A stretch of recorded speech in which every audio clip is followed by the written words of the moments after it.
All right, welcome to the REI Diamond Show, Johnny Wolff. How you doing today? Good, Daniel. Super happy to be here, and thanks for having me.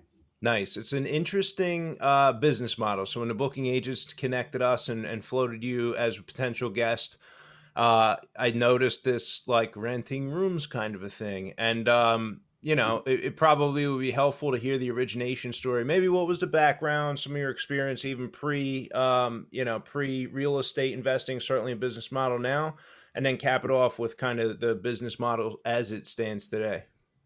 Sure. I over the last few decades, I've lived with about 50 different roommates. I think it's kind of ongoing grow. I still live in roommate houses, but it really started after college. I lived in the Silicon Valley. I worked for in finance for technology companies and startups in a bank. And when you're in the Silicon Valley, you rent rooms. You don't buy houses because they're all $1 million. And so, we kind of developed different ways of finding new roommates on Craigslist and vetting them, and then having really cool like dinner parties.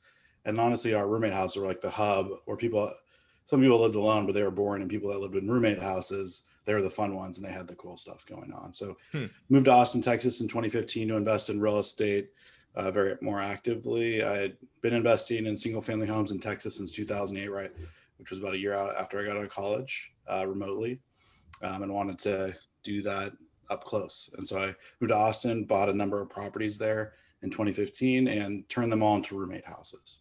And it was difficult to cash flow. It's impossible to cash flow in Austin, or very difficult. We can do it with HomeRoom model, but it was pretty hard back then too with a standard rental in good areas. So by renting by the room, I was able to get a lot more rent, and that enabled me to buy more aggressively while I was down there. Moved to Kansas City in 2018 to kind of do it again with a different type of property. I kind of think of Austin as this.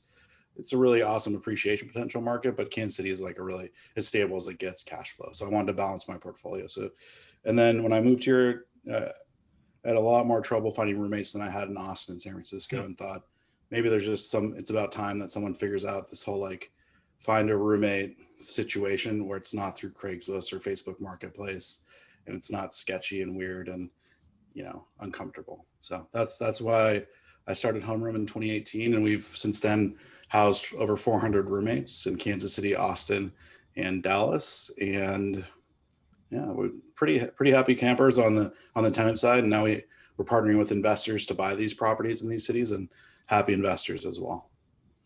Yeah, it's pretty cool. So I got into business back in 2006 myself, buying single family houses. Didn't have a dime to my name. I thought I'm going to go flip houses, and I'm sure that my friends, family, everyone's like, "Man, this guy's nuts. He's like unemployed, doesn't even have a car right now." And fast forward, we're at 2021. I got a car finally. Congrats. Nice. I remember around 2007, one of the kind of guys I was doing business with, he hatched the plan to rent by the room, just like you said. Oh my gosh, I'm gonna rent rooms. I got 97 properties and three, four, five bedrooms. Like I'm getting such and such a cash flow for each one, and it was like attractive on the surface when he looked at the numbers.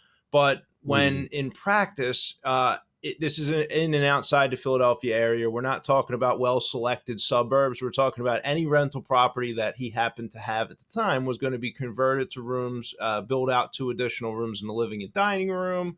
Mm. No concern probably for the experience of the people who are renting the rooms there, like whatsoever. It was all about rent per room, extra cash flow. And, we fast forward, say, a year and a half, and he's dealing with drug addicts. And this one, like, sold the refrigerator, and, people were getting arrested, and zoning issues, and, so much stuff that I certainly was like, yeah, I don't think this is a viable business model at all. And then when I saw Homeroom and I did some research, I said, wow, there's a kind of this, full rebranding, or certainly this different tenant life experience that you guys have seemed to create. And then as you tell the origination story, Johnny, it's like, oh, okay, so Silicon Valley, we have these, somewhat randomly placed people who are now in a living roommate situation who are like hatching the next startup business model. I think of like, probably a crude example that people who've experienced Silicon Valley probably laugh at. But to show Silicon Valley, they're like living in the roommate situation and everything. It's like, Sure. oh, okay, now I see where this starts to make sense. And it's like another completely different level and position than the renting of rooms that I'm sure a lot of the people listening to the podcast now have heard the same kind of experience that I just described, where someone is renting rooms for cash flow, and it's a very, shall we say, challenging situation for almost everybody involved.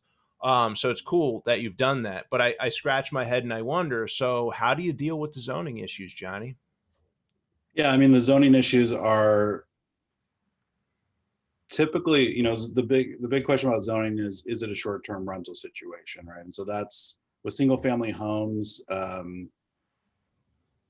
If you're doing roommates and you're doing weekly, you start to have to talk to cities about doing a boarding house, or you have to start getting a short-term rental permit. Homeroom's average stay is about a year, so we don't actually have, and typically cities call a number of unrelated individuals a family. So there's not really a zoning change whatsoever for any of our properties, and that's sort of something we evaluate as we go into the property, make sure that we're going to be okay, in terms of compliance, and that, our goal is to have our investors be able to hold these properties for a long time. And just like a stabilized single family or stabilized multifamily, where you've kind of done a lot of work to get high quality people in there, rebranded it so that if those people leave, you can get new high quality people in there. That's kind of always what we're thinking, right? Is how do we, and right now we're at 98% occupancy, right, across, all of our single family homes. We're adding, I think, about 100 rooms in July and early August combined. So it seems to be working. We haven't dealt with cities, in the history of our company. We've had some minor interactions with, city boards, city councils, in which we kind of told them, like, this is what we do and this is how we think about it, and our goal is to make neighborhoods better. And so in all cases we've been able to, just keep going, right? And just we just explain that we're not doing what your friend did, right? So that we think about parking very thoughtfully. Like, is there enough parking on or in front of the property? We make sure that the roommates in every kind of aspect of the home can sit together in the living room. There's enough seating for them, and they can have relationships. There's a dining room table where they can all eat together. And then we kind of identify wasted space. There's a lot of wasted square footage in the United States. Like, the average square footage per person in the United States, I think, is over 1,000 available. But the problem is you have like couples who live in 5,000 square foot homes, right? And then you have a bunch of homeless people, right? So what HomeRoom is doing, and some other companies in the space are doing, is taking extra square footage that frankly is just not being used by anyone, and is using it for young adults to kind of get their life started, kind of get through their student debt, make connections. One of the biggest things that we've sort of seen, and it kind of intuitively doesn't feel right to most people, like off the bat, is that young adults prefer to live with other people. I think humans intuitively, or I think Hollywood or something has told us it's cool once you're like 24 to live alone in a nice apartment. That's being cool, right? But that's not what we're seeing today. The average 20 to 35-year-old, 80% of them live with their family or with roommates, right? So I think people don't like living alone that much, right? Maybe for short spurts, but they really are meant to live in a family. And that's the vast majority of all humans today, live with other people. And so this is kind of creating this bridge between college and when people are getting married between 20 and 35 or 40 now, in which they can have their own kind of mini family, like New Girl or the show Friends. Like, that's very widespread, much more widespread than I think most folks that are like past that stage understand how big it's become. Yeah, it's interesting. I guess I've heard some rumblings, read some stuff on maybe Curbed or one of them, where they were literally building these like high-rise apartment buildings that were built for co-living. And I think it was like, I saw the article right as COVID was coming through, and we're all thinking, yeah, well, that timing kind of, but probably didn't even impact them when it all cycled through, ironically, for all of us. And you describe dealing with zoning issues is probably one of the first thing anyone listening is thinking. You're renting rooms, you're going to run into zoning. I've talked to code enforcement officers. This is a problem. But I would liken that to perhaps taxis with Uber, and you have the taxi licenses, the medallions in the different cities. And it's like, that would have been probably the first thing that, the anti-Uber investors who were taking a pass on that deal early on would have said the same kind of a thing. So we have this same disruptive business model, but making use of this additional capacity. You're saying as the square feet is not being used, along with the same legal challenges that you would find going into certain areas and neighborhoods and things like that, which I don't know. I mean, you may run into stuff that becomes impassable, maybe not. Maybe you find places that work well. But in the meantime, you're kind of plugging them together. So let's talk about the tenant population here. Like, who are the tenants? How do you actually end up finding them? You mentioned Craigslist and Facebook Marketplace. I wonder if there's a way to kind of convert them through a separate type of funnel that you're able to qualify them better. I can assure you that there was no criminal background check on the old way of doing it I described at the beginning of the episode, versus this. I mean, yeah, thing when a guy's just selling fridges, you know that your tenant quality is not like not good at all. Which, hey, I mean, people land on, like, at the bottom of life there and have to like restart in that situation. Perhaps there were people who would have been homeless if he wasn't providing that service at that level. Probably. But I'm guessing yours is a little bit of a different niche. I mean, you've already described a different niche completely. Yeah, I mean, when we list our properties, the list price in some rooms is like $350 a month, right? So it definitely appeals to a lot of people because, if you have a lot of money or a little money, $350 is a good price, right? So, but we definitely have to, we screen very vigorously. We have a video interview with everybody. We do a background credit eviction history check with every tenant. Then we actually do a video call with the current roommates and the future roommate to make sure that's a good fit for them. And they can kind of, if either side feels uncomfortable, then we can kind of make sure that we could maybe unwind that and have them go to a different property. So the average tenant is about 27. We skew slightly male, credit score a bit above 700. And so we've actually never in the history of our company had to evict anyone. And today we've never had a fridge sold. So that's like my favorite sound. That's my favorite soundbite from any podcast I've done in a while. But yeah, so they haven't done that. That hasn't happened. But you're basically have little micro communities, right? And there's a lot more that goes into it than just like as a prop. If you own a single family, I own a number of just single family homes that aren't roommate rentals as well. I'm like, text them once every 3 months. How's it going? We'll fix that. Fine. But with roommates, you kind of have to like manage the community and coach it up, create a structure, a framework. And that's part of the product that HomeRoom has built and is building. I don't think like we're particularly brilliant or anything. I do think this is, other people can do this, but I think the wrong approach is kind of what your friend did, which is just like, just going to maximize the space. And then it's sort of just like any other asset. If you try to increase yield, quality generally goes down. So if you invest time and money in thinking through the co-living space, I think you can get great returns. So.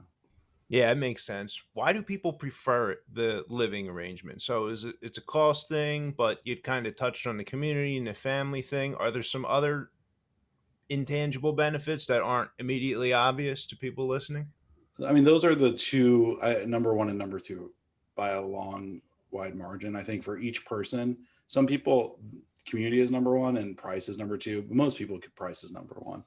But there is definitely this, people are moving from another city. And this is what happened to me when I moved to Kansas City. It's like, it was really difficult for me to find good roommates. I talked and I had some awkward encounters with people and I just kept trying. And finally I found somebody, but it wasn't fun. Right. And so that's the other people that are moving to new cities. It's really nice to plug directly into a social circle. Once I found that roommate community, that, we went to bars like the first weekend and like we hung out and like I met their friends and went to barbecues. The other option would be to me have moved in a really nice studio, which, I could have afforded, but then just kind of like, now what do I do? Right. Go to bars alone. I don't really know anyone. So I do think that the community aspect and the social connection is just really, really big to a lot of people. The other thing is simplicity and flexibility. And we've kind of heard about millennials. They like to be more migrant. They leave jobs sooner. In addition to that, they're going to move cities more.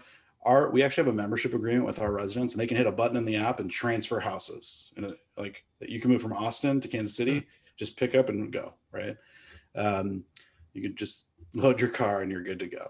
So I think membership based housing is another thing, and that flexibility that's in our leases, that's a membership agreement any property. Um, I think is going to become more and more widespread. We're seeing it with properties like, with companies like Arrived Homes and Zeus and all these ones where it's kind of like you hit a button in your app and you can go somewhere else. So I think that's interesting. I think that's something that people really like as well. Is like I may be locked into like a membership agreement with you guys, but if my job changes and moves 30 minutes north, I can just kind of move up there with no issues. So Nice. And that gets better and better the more inventory that's actually in the system. Yeah, and you definitely. mentioned the community. So I moved from Philadelphia to Chicago about 5 years ago so I could be near my daughter. And I struggled from drug addiction and alcoholism for like a large chunk of my life up until 2012, and I've been clean ever since.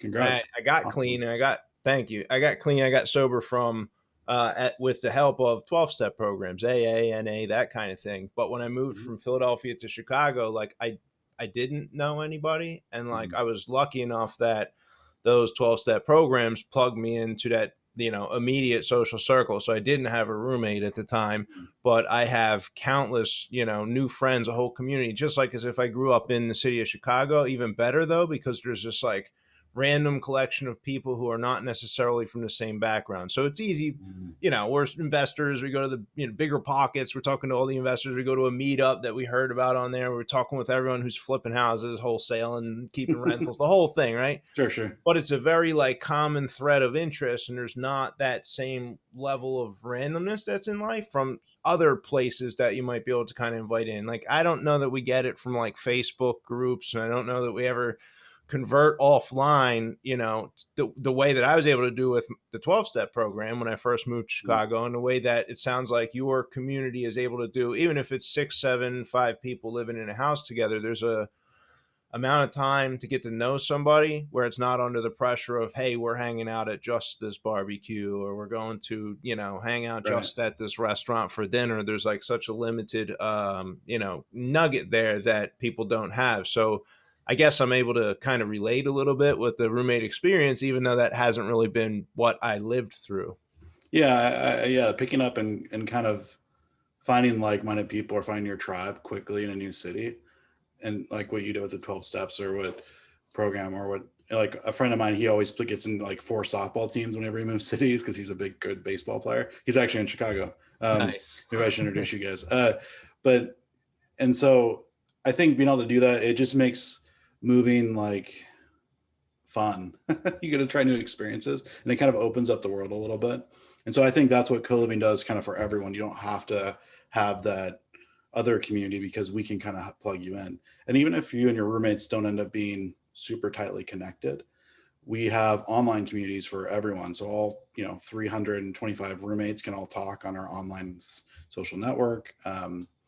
We do like live events. We're starting to do those again. We just did one in Dallas, so it's pretty cool. It's kind of like, in its perfect state as it evolves, it can be something that you move out of the country for something, you come back, you hop into a co-living space, you figure out your next job, you move to another one or a co-living space, maybe in another city. You stay connected to your old roommates, they're your new friends now. And so that's sort of how we see it going. And you're saving money the whole time because it's hyper affordable. Yeah, it's cool. It's like I wish I would have had the idea, because I would have loved to have come to Chicago in like 2011 or 12 and stayed, but it took me a lot longer to kind of mentally get myself prepared to like transfer to the other city, set up the house. It was like a much higher barrier to entry to stick around Sure. versus, perhaps doing it earlier. So it's a cool product that you're describing there. Yeah. And it's free, it's freedom, right? It's new experiences, and it can kind of like soften the blow of leaving everything you already know. So Nice, nice. So, is there a specific structure of the lease or some way to kind of position this paperwork wise? So, if like we're going to talk in a moment about from the investor's perspective, somebody who's coming to mhm. you, Johnny, saying, "All right, I'll take a single family. The next one on the buyer's list you send out that works. Like I'm in. I like the idea of higher ROI. I like the idea of supporting this, new community. What homeroom's doing is cool, but I personally need to get a little more comfortable with, let's say, the zoning issues and how we're presenting our paperwork, our structure, and our thought process to Mhm. said organization in the city. Yep. Um, and so, sorry, I missed the first part of that question there, The Daniel. I first part apologize. is the lease. So, like, is the lease Oh, gotcha, structured gotcha. or some other paperwork structured in a way that's kind of gives you a little bit of leverage to say, hey, here's our documents, this is what we Yes. do, and it's all supported here. Gotcha. Thanks. I was paying really, I got really captivated with the city presentation. I was like, that's interesting. But yeah, so in terms of the lease, so the membership, we have two, HomeRoom acts is kind of the intermediary. We have a membership agreement with the tenants directly. Part of it is like, hey, if there's any city issues, you may be asked to relocate. So that's one thing we do.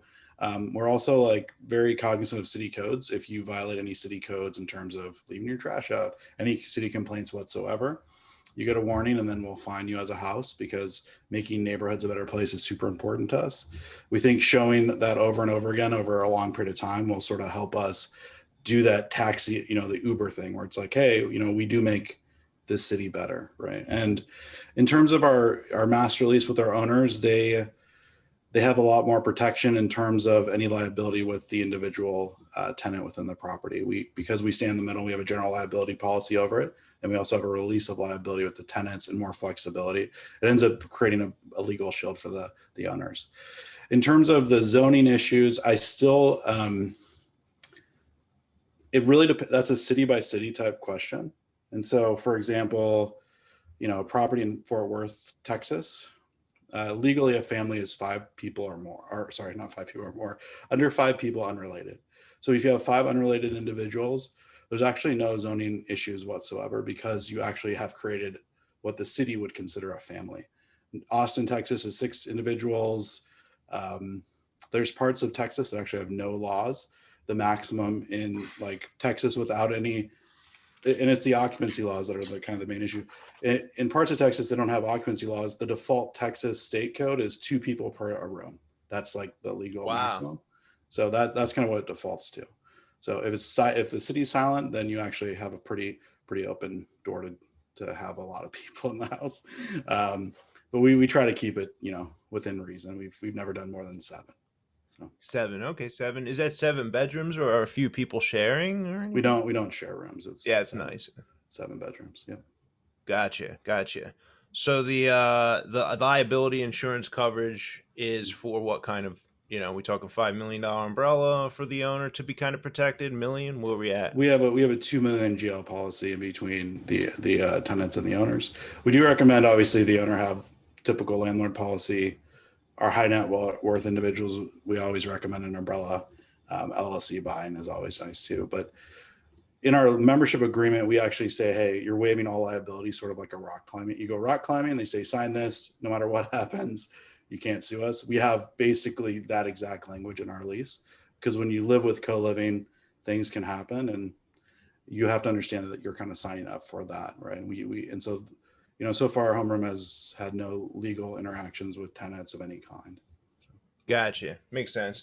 yeah. I guess the other part that would be scary to me as a buyer and an investor is if I were to buy one of these properties, we do this conversion process to go from 5 to 7 people, let's say, Mhm. and then the city comes in and says, hey, it's not working, but I'm kind of stuck holding the bag at that point on a property that I may not be able to sell without taking some kind of a loss. Yeah, I mean, I think that risk is minimal, just based on just historical track record with HomeRoom, right? We have 3 years. We house months as co-living. We have hundreds without like a single city issue across 23 cities. We do a number of things, like I said, kind of to make sure that is not a high risk. Um, we also have a guaranteed rent model for some investors. So if you come in and buy a property with HomeRoom, we actually will offer guaranteed rent. So if the city does come in, and if you go with the guaranteed rent model, then it wouldn't affect your income during the guaranteed rent period, which lasts for 3 years. So So you're uh, kind of covered for 3 years. What's the guaranteed rent program? Is that the master lease that you We do two different payout structures. We'll pay a guaranteed rent master lease. Everything's a master lease. The other one is we'll pay 85% of all the rent we collect. With the revenue share model, which that's we call a revenue share model. That option, you'll make 3 to 4% higher cash flows on average based on our historicals, but the guaranteed removes kind of all risk. So some folks are like, I don't know about this. We have the guarantee that says, hey, well, we'll take the risk for 3 years. We've done so much of this. We don't think it's a risk. We understand that you kind of want to wade in slowly, and we're totally open to helping there. Who pays the utilities on these properties? So the utilities are paid by the tenants. Each one of them pays $140 per month. It's amenities and utilities fee. And so then we take the utilities in our name and we just kind of divvy that money out to pay for that. We also do monthly maid service, and then we grade the property for cleanliness every month as part of that. That's pretty cool. So maids are coming what? Bi-weekly, weekly, something like that? Once a month. Okay, so once a month they come through. So still a little bit of cleaning by the people there, right? Yeah, I mean, I think we have to understand like people, the price and like kind of how much it costs per month is such a huge thing to folks in this living arrangement. So I think if we said, hey, do you guys all want to pay $25 more a month for 2 maids visits? Most of them would be like, no. so we try to be in line with that. But yeah, we do. You should be cleaning. The maids come to do deep cleaning and to make sure the property is in good shape. Got it. So from a market selection standpoint, I'm wondering, is it, based on zoning and experience in the area that you pick? Is it because you ended up moving to Kansas City that you pick? Or maybe how are you going to pick the next 3 or 4 markets? What type of market selection process do you have in place going forward, and why? Yeah, so we, it's based on a few things, but it's primarily centered around our investment thesis. Our investment thesis for co-living properties and individual demand is simply that any market in the United States that has any area that has 1,000 people per square mile or more has sufficient co-living demand to support co-living houses. We've seen that. We've actually gone pretty sparse in like Olathe, Kansas. Like, does it still work? It still does. So, every time you go a little less dense, you're like, is it still going to happen? And so the demand is universal throughout the United States. So then we're basically looking for locations that are just good for real estate investment fundamentals. What that looks like in general is just increased migration. If population's going down, Flint, Michigan, Detroit, you guys are out. You guys are out. Unfortunately, Memphis, Tennessee, you guys are out too. And so we're very focused on places that have healthy or average or really great growth in terms of individuals, as well as population or income growth. We see those two as the biggest drivers of property value. A few of the other things investment theses we have is that we see metros as sort of generally rising together in price over time. We talk to folks who are like, what about the neighborhood right over there that the Best Buy is going to be in? Well, our thing is like, well, over time in 10 years, the price there, but other neighborhoods a mile away, we're going to see pretty similar price appreciation over time. With occasionally you'll be able to beat that, but usually metros, zip codes, and parcels kind of rise together. So and then we're looking for properties that end up matching exactly what we're looking for, which is a good amount of showers, good parking, and then good spaces on the inside of the property. Okay, let's pick apart an example deal. So what would be the number of showers, bedrooms, bath, purchase price? How many people would live in there when it was all set up? How much money would an investor buying in third party? Like if I'm buying in third party, how much money am I bringing to the table? Like what are all the specifics of what a deal like this probably looks like? Sure. And that varies widely by market, right? Because we have Austin, we also have San Antonio. Like the price point is pretty different there. But we go through Kansas City because that's sort of that's always been our home. That's where we started this thing. So the average purchase price on a Kansas City property, let's say it's $250,000. We would recommend to investors to put down 15%. We believe in leverage. We love the interest rates today. We think long term, it's like betting in America. Is if you bet in housing in America in good markets. So 15% down there. And then the other piece to it is you're gonna have to set up the property for co-living. So the property in this case is $250,000 on the market. It's in kind of a B area. Would maybe rent for $1,800 or $1,600 to $1,800. Obviously not a cash cow. in its normal setup, but it's tight in good dense neighborhoods that'll see good appreciation over time. Then when we come in, the investor would probably put in 5,000 for smart home technology and furnishings in the space, and then between $0 and $20,000 in property repairs and rehab. It really depends on the property in that case, if we're going to add rooms or not, if there's a lot of repairs in the inspection report or not, and then we'll be done. By the time we're done, we'd hope that the gross rent on that property would be somewhere between $2,500 and $3,000. So when you look at the range that it would be if you rent it as a single family, which is 16 to 18, we're trying to get 70% higher. And what that does is allows us to offer the guarantee if you want, and you're still going to make, our analysis shows on an annual basis, you'll make like $700,000 more dollars versus a single family rental. But it with the guaranteed, with the revenue share, you'll probably make $10,000 more dollars. So that's kind of the way the deals break down. And that's like on a yearly basis? On a yearly basis, yeah. Okay. So what would be the guaranteed monthly rent on that example? I mean, I'm not holding you to it, but. Yeah, the guaranteed monthly rent would be about 70% of what we collect. So it'd be, if $2,100 would probably be about the right range. Okay.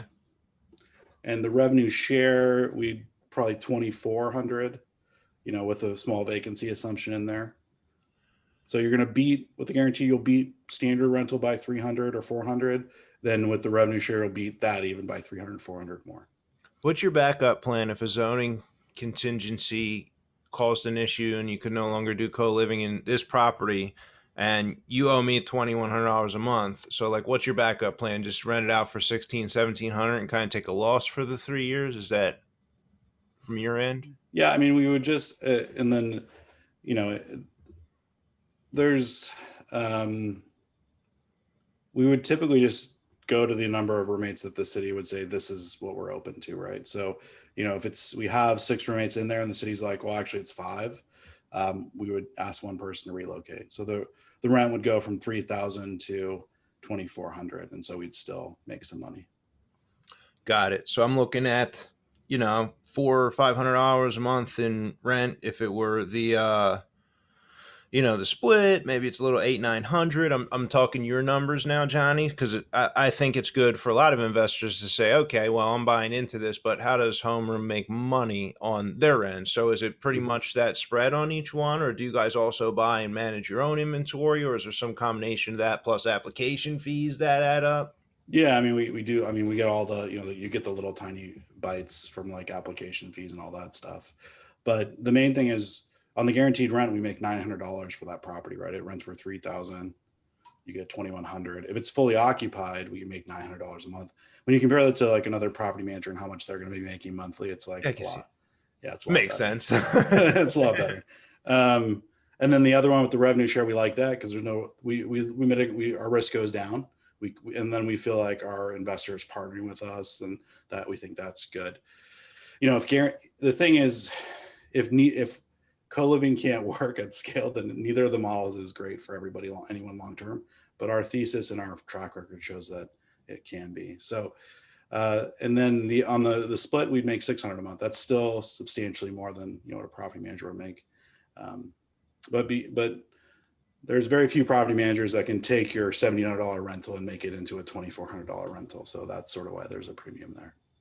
Yeah, and technology-wise, just to paint a picture. So you have the Silicon Valley background. You had some game design. You were around people who were designing software. Mm-hmm. For a lot of the people who are holding rental property, the extent of their software experience is probably going to be like AppFolio and a login. Sure. But maybe you could describe kind of the technology advantage that you have in managing this co-living situation compared to somebody who was just going to go out and start running some ads there. Like what's the difference? What's the edge? I know you guys have invested in that, so I'm curious if you can kind of. Yeah, that's a big one. And I think it's a mixture of technology and outsourcing. I think a lot of property managers are already kind of going down this path quite a bit, but our leasing team has been fully remote since 2019, like before the pandemic. So part of it is getting tenants a lot cheaper. So we get 3D virtual tours of all properties. We do online leasing calls where we actually will do a virtual tour of the property, and then they'll sign the lease, pay online. And we actually have a team in Venezuela who does a lot of like the back and forth with candidates about the property. And then we have a team in the Philippines that will kind of close the deal. And so we have 2 US-based leasing agents, and that's probably all we'll have for the next couple of years because most of the lift is actually being done by the technology and the process, and then our overseas teams. And we use a similar approach to that with our tenant management, in which everything is HomeRoom app based. Everything they need to do to work with us is through the HomeRoom app. They can communicate through a single point of contact there. Maintenance issues route through our app. So it's kind of bits and pieces from best practices kind of centralized into our kind of tenant facing technology. Got it. The tenant in most cases is probably not going to physically walk the property when the lease gets signed, right? They're taking this virtually. Is that what I'm A hearing? majority of people sign and pay without seeing the property. You can sign and pay, and you can see it. You can actually see it. We actually have the roommates give the tours, and that's part of the lease arrangement. So we actually Okay. have no local leasing team. Hmm. And so I think, to go fully remote leasing 5 years ago, people would be like, that's insane. You're going to have evictions. You're going to have all these problems. And we have 98% occupancy. I've never had an eviction. And so I think technology has kind of gotten to the point that there's a new normal in town, and it's virtual leasing. And I think, it's faster and better for everyone. And so I think that it's something that, I will be more widely adopted. It's already kind of really sped up over COVID. In 2019, we were like one of the few doing that. But now it's a bit more wide, I think, but we're committed to it. That's all we do. Right. And so I think that has saved us a lot of time and trouble in terms of local teams doing it. Yeah, it's funny as you describe it. I'm thinking, well, it's actually quite obvious. Airbnb does it. You don't see that property until you get there. And then hotels have done it forever. You've never checked out a hotel first. And it's like you're kind of going into this temporary situation. Like, what the hell has real estate been waiting for to do some of this? And then Yeah. through the pandemic, now it becomes really obvious. We have people stroking the check, signing, and like they're settling on property before they've ever even done a walkthrough, completely virtual. So it did normalize, I think, the situation. Do you position the current tenants, is that like a value for them? Like, hey, I'm going to need you to show the property to these potential new tenants, but the reason we do that is we kind of want people to meet each other a little bit face to Mhm. face. So it's like a total value add in a sense, right? Yeah, I think one of the things that we have seen over the last 3 years, and because when we started, like in 2018, very end of 2018, we did in-person tours. We actually did them. We actually would meet them with them in the house together, make sure everyone got along. Um, and so every time we'd make a change, we're like, well, this just is the worst idea. And this is not, we're not going to be able to survive this model. So we made transitions, and the people that were already customers with the old model where they didn't have to give the tours were like, Robert, they kind of, there's a little uproar, right? And they did not like the transition. But once new tenants came in and that was the default, no one cared. So I think one of the things we found is like, you can tell your customer anything as long as you're transparent at the beginning, and then you deliver on that, they're fine. So there's a lot more flexibility, and a lot of crafty landlords they work with their tenants to book appointments, and maybe their current tenant shows the apartment because they're out of state. Like, that stuff is already going on. It's just we've sort of put it on steroids, and kind of built up infrastructure around those concepts. So, Nice. So what does scale look like? I mean, what number of units, rooms, bedrooms, what is the benchmark for you that you'll say, okay, we've, reached scale at this point? uh, I think it depends on which market we're talking about. I think there's the international opportunity is something that we're really excited about, although that's like pretty far in the distance. But 10,000 homes in the United States would be, I think, a meaningful benchmark for us. That puts us, at 50,000 roommates. So I think that's where we're targeting. Once again, I think this model has a lot of scalability potential. We think the demand is ubiquitous. It's in Des Moines, Iowa, all these places that people are like, it's only in San Francisco. It's definitely in big cities, but it's in small cities too. What are the barriers to scaling up? So, I mean, you kind of talked about the tenant management, but perhaps it's like, you sort of have the acquisition money coming from third party investors who are buying in, and that kind of solves Mhm. for financing and ownership Mhm. as a challenge. Is it building contractor resources, the ability to actually acquire and set up on the front end? Like, what would be the biggest piece of resistance in your marketplace as you expand? Yeah, the contractor sourcing and vetting is definitely interesting, and it's never easy. It's like you scale to the next level, and it's still hard. So I think that's one of the things you kind of learn in this space is like don't take that part for granted. Hmm. I do think for us the biggest tipping point, and this is sort of what we're betting on, and we aren't going to know this for a number of years, is that at some point with enough mass, a company like HomeRoom or hopefully HomeRoom will become the place people go to find roommates, right? That's when the transition, and that's what would really enable us to acquire tenants at a lot higher velocity with a lot less effort. And that's when HomeRoom, I think, can scale really rapidly. And that's sort of, it's just the flywheel is spinning, and the word of mouth has said, I'm not going to go to Craigslist to find a roommate. I'm not going to go to Facebook Marketplace. I'm going to check out HomeRoom first because I know they have all the best places in town. So. Got it. Makes sense. So as far as getting this company started in the last 2 or 3 years, was this done completely out of revenue? Was it done out of pocket, or did you guys bring on like venture capital to get this thing fired up? Um, yeah, I mean, I emptied my retirement account, so that don't do that. If anyone's listening, it's a bad idea. Don't do that idea. Bad idea. I just believed so much, and I was like, I was extended in real estate already, so my capital. So it was I started it. The first year was pretty much my money, and the second year was, actually we started to get investors involved. So Okay. All right. yeah, yeah.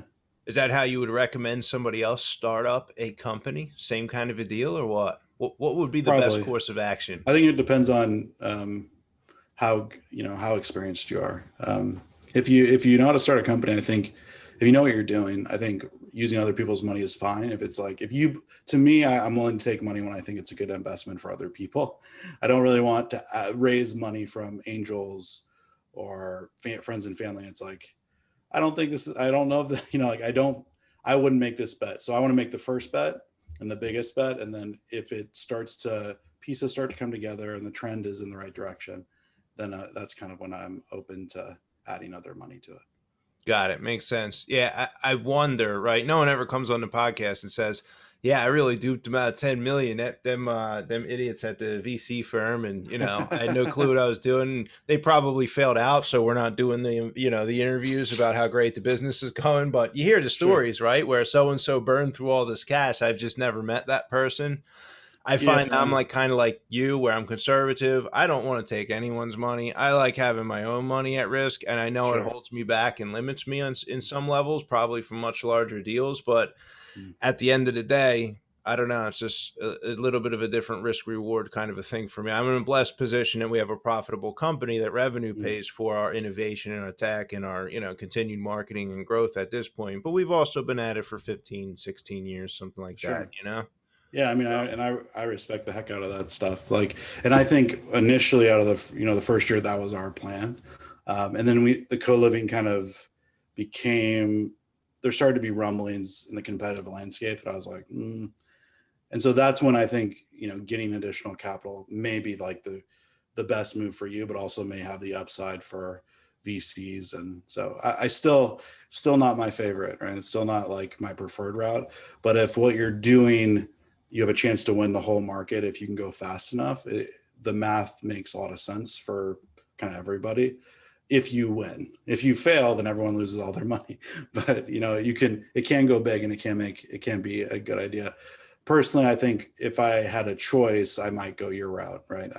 I just think that the co-living ecosystem is evolving very quickly, and we have to kind of put steroids into the engine, and it always makes me uncomfortable every day. nice, nice. So What yeah, yeah. what I'll get to the wrap up here in a second. I know we're burning the clock here, but what are the biggest places where the capital gets invested in a company like yours? It's not in the houses. Is it Mhm. technology developers? Who or where does that capital get allocated? Yeah, the first glob of capital actually came from me because I spent, the first 200,000 essentially just was investing in getting these. I bought all the furniture, I guaranteed all the rents, we paid out deposits to all the owners. It was sort of us experimenting with the concept to see if this could be a solution that could get bigger. The next group of capital was kind of to bring in the early founding team, which is like high level, young, super innovative folks that are kind of leading the team. And you generally have to hire them just a little bit ahead of when the revenue can support it, because them in the seats for 6 months gets you like 2 years ahead in terms of your innovation timeline, and then revenue starts catching up, right? And so that's where most of it went, was the initial experimentation phase, and then the other piece was kind of building the team. And we're building the tech, but the processes, usually when you want to build tech, you want to go manual, then you want to streamline the process, probably send it overseas, and then develop a more fine-tuned technology option. If you try to go tech first before you kind of done the other two, it can get a little tricky, and you can burn a little bit more money than you need to. So we're sort of have invested in getting to that phase two of most of the stuff and bringing on the technology. Additional tech work is happening right now. So Nice. Book recommendations, one or two. I'm going to say not necessarily have to be real estate, could be sure. business, startup, whatever comes to mind that you would recommend.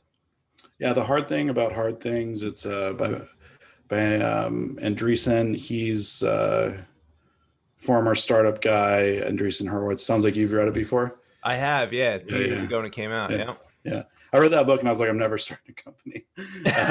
Here I you was like, are. yeah, but I think in a way, there's the glossy kind of positive, like we can all do this. And I think with that book, and I think Gary Vee, I'm torn on how much I like Gary Vee in some ways. He always says like, not everyone can do this. And I think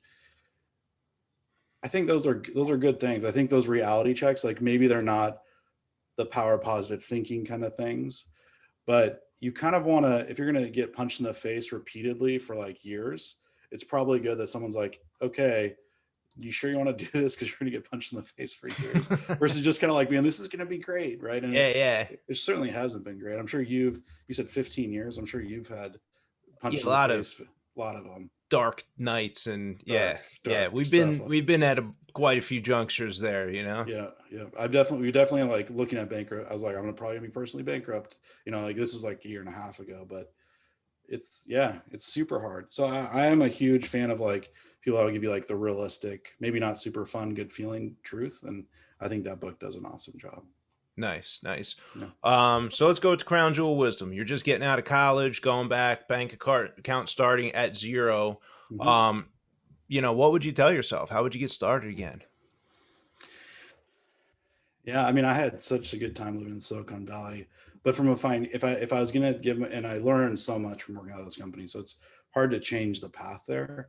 But I do think when you're 22 and if you have a job where you're making W-2 income, moving to a place that has like appreciation potential, like Austin, Texas, or maybe today it's Boise or Raleigh or something, and buying a house every year and house hacking it, um, is going to get you, you're going to be a millionaire in 5 to 10 years doing that. So I think anyone that's like, I want to get into real estate, it's like, we'll do that. Cause like you get a landlord up close. Then after that, you get to learn how to remote landlord maybe a little bit. And so I just think it's like as good of experience as you can get. The other thing I would say is like, um, advisors in our business have been, there's just crucial junctions in which we've like gotten advisors, and not like maybe like a coach or a career coach or anything like but we do pay some of our advisors, but advisors have put us like, have just jumped us through problems again and again, getting great advisors, pitching them on what you're doing and why you're passionate about it, why you think it's better than what other people are doing.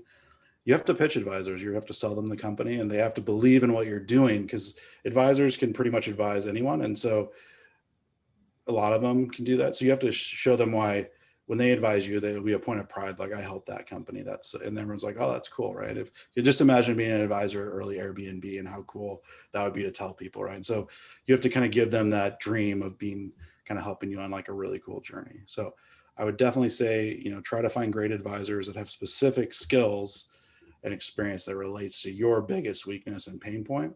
And that's just going to catapult you through some of those early challenges that you have. Nice, good stuff. So if anyone wants to get some more information about HomeRoom or you, Johnny Wolff, where should they go? Yeah, livehomeroom.com. I have, we have a invest page. We have a roommate page. Looking for a room, we're here for you. If you're in Dallas, Austin, or Kansas City, or soon to be San Antonio, you can email me at johnny@livehomeroom.com. I get random emails from co-living founders through, all the time, and I'm happy to respond to that. Actually, I have one in my inbox I need to get back to that just hit me up. But yeah, I think, one of the things that we talk about in our real estate investor, like in-house team meetings, is that prices have gotten to such a high frothy level. We don't see a bubble. We see long-term appreciation continuing for years due to, inventory limitations. But I think the creative real estate strategies are going to have like it's going to be more important than ever. Whereas just a standard single family rental with like 10% cash on cash that is in a C+ neighborhood, like those are becoming fewer and fewer and fewer. Mm-hmm. And so the people that are like still doing pretty good are people that are innovating and doing co-living or short-term rentals, or in your case, you guys, you find properties that are a great value. So I think that it's becoming a bigger and bigger necessity to do that at these prices. So. Nice. All right, cool. We're at the top of our time together. I appreciate you blocking out the distractions, having the convo. I got a couple pages of notes. Had a good time. A lot of good stuff Yeah. here, and excited by what you're doing, Johnny. Thank you for coming on the show. Thanks, Daniel. Really, really great to be here, man. Thanks for having me. Nice.